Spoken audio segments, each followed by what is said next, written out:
యాదగిరిగుట్టలో బంటి విక్రమార్క గారికి BRS party వల్ల అవమానం జరిగిందంటున్నారు. దానికి మీరేమంటారు? ఎవరికి అవమానం జరగలేదు. గత 9.5 సంవత్సరాలుగా కేసీఆర్ రాజరిక పాలన బ్రహ్మోత్సవాలకు కూడా కనీసం వచ్చే తీరిక లేకుండే ఏదో కళ్యాణం ఎండపూట చేసి పోయినటువంటి కేసీఆర్ ఇలా వాళ్ళ నాయకులతోటి చిల్లరమల్ల రాజకీయాలు చేస్తున్నాడు. తెలంగాణలో పేరుగాంచినటువంటి మొదటి తిరుపతి ఉన్నటువంటి యాదగిరిగుట్టను ఆంధ్ర పేరు పెట్టి ఇలా అపవిత్రం చేసిండు. మా గౌరవ ముఖ్యమంత్రి రేవంత్ రెడ్డి గారు ఇలా ఈరోజు మొదలుకొని ఇక 10 రోజులు బ్రహ్మోత్సవాలు స్టార్ట్ అవుతాయి. తెలంగాణలో ఎన్నడూ లేని విధంగా ఒక రాష్ట్ర ముఖ్యమంత్రి వచ్చి బ్రహ్మోత్సవాలు ప్రారంభించినట్టే అది మా అందరికీ తెలంగాణ ప్రజలకు ఒక సాంప్రదాయం, ఒక గౌరవం. అలాంటిది ముఖ్యమంత్రితో పాటు డిప్యూటీ సీఎం మంత్రులు అందరూ వచ్చి కూడా ఇవాళ అంగరంగ వైభవంగా స్వామివారి బ్రహ్మోత్సవాలు ప్రారంభించినారు.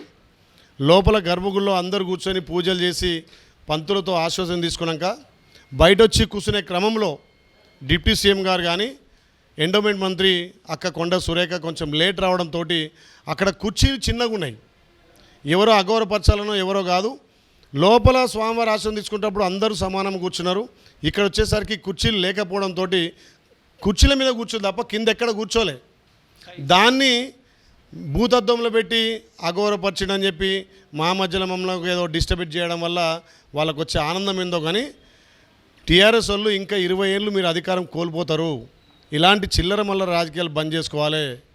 మీరు చూడండి ఒకసారి రాహుల్ గాంధీ గారు న్యాయయాత్రలో బట్టి విక్రమార్క గారు మా ఆర్ఎన్బి మంత్రి కోమటిరెడ్డి వెంకరెడ్డి గారు ఆడ కూర్చొని మా భావి ప్రధాని రాహుల్ గాంధీ గారు పక్కన బట్టి విక్రమార్కం కూర్చొని అక్కడ దోష దింపించే క్రమంలో కోమటిరెడ్డి వెంకరెడ్డి కిందకు మోకాల మీద కూర్చున్నాడు.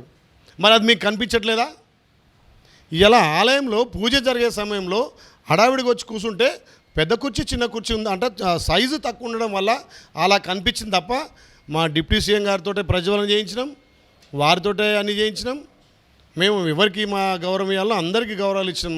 వీళ్ళు కావాలనేదో రాజకీయంగా వాడుకోవడం కోసం ఆ రకంగా దుష్ప్రచారం చేస్తున్నారు. తెలంగాణ ప్రజలు గమనించినారు. మా మంత్రివర్గం కానీ మా ఎమ్మెల్యేలకు అందరు కూడా మేము సాంప్రదాయ భద్రంగా వాళ్ళ కండువాలు శాలువలు స్వామివారి ఆశీర్వచనం అన్నీ చేసి మేము మా ప్రాంతానికి మొదటగా ముఖ్యమంత్రి వచ్చింది కాబట్టి అందరినీ గౌరవించుకున్నాం. దీంట్లో ఏ విభేదాలు లేవు. 20 సంవత్సరాలు కాంగ్రెస్ పార్టీ తెలంగాణ ప్రజలకు సేవ చేయడానికే ఉంది కాబట్టి ఇది ప్రజాపాలన, ప్రజల కోసం వచ్చిన పాలన. దీన్ని ఏ రకంగా వాళ్ళు ఇబ్బంది పెట్టి బదనాం చేయాలని చూస్తారు, మీరే బదనాం అయిపోతారు. ఇప్పుడు కాంగ్రెస్ అధికారంలో ఉన్నప్పటికీ బీఆర్ఎస్ పార్టీ మాత్రం అధికారంలో లేకపోవడం వల్ల ఇట్లా విమర్శలు చేస్తున్నారంటారా? వాళ్ళు అధికారం పోయిందని జీర్ణించుకోలేకపోతున్నారు. 9.5 సంవత్సరాలు రాజభోగాలు అనుభవించి ఒక దొరపాలనగా ఒక నిజాం పరిపాలన లెక్క చేసినటువంటి కేసీఆర్కు ప్రజల బాధలు పట్టవు. మా గౌరవ ముఖ్యమంత్రి రేవంత్ రెడ్డి కానీ మా గౌరవ డిప్యూటీ సీఎం బట్టి విక్రమార్క కానీ మా మంత్రివర్గం గెలిచిన మొదటి రోజు నుంచి ఈ రోజు వరకు ఒక్క రోజు కూడా రెస్ట్ తీసుకోకుండా తల్లి సోనియా ఇచ్చినటువంటి అభయస్థం 6 గ్యారెంటీలను ఏ రకంగా ఇంప్లిమెంట్ చేయాలి అంచెలంచెలుగా చేసుకుంటా ఇప్పటికే 4-5 చేసినాం. ఈరోజు మా గౌరవ ముఖ్యమంత్రి మా డిప్యూటీ సీఎం గారు మా మంత్రివర్గం కూడా ఖమ్మం భద్రాచలంలో ఇవాళ ఇందిరమ్మ ఇళ్ళను కూడా లాంచింగ్ చేసిరు.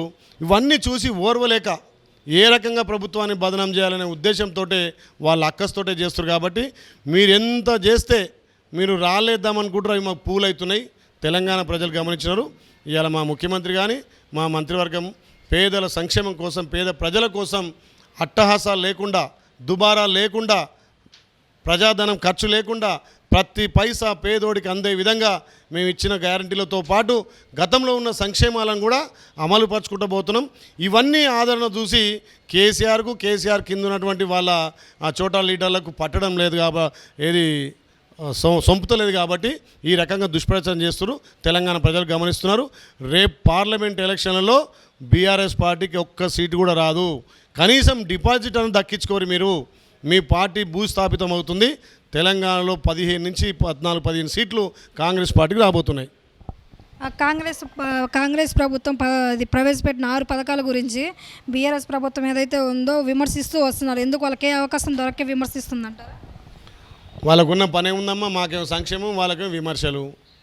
ప్రజల నుంచి వచ్చే ఆధారం చూస్తున్నాం కదా. మహిళలంతా సంతోషాలు వ్యక్తం చేస్తున్నారు. ప్రతి ఇంట్లో వెలుగులు వస్తున్నాయి, ప్రతి ఇంట్లో సంతోషం వెలుబుస్తుంది.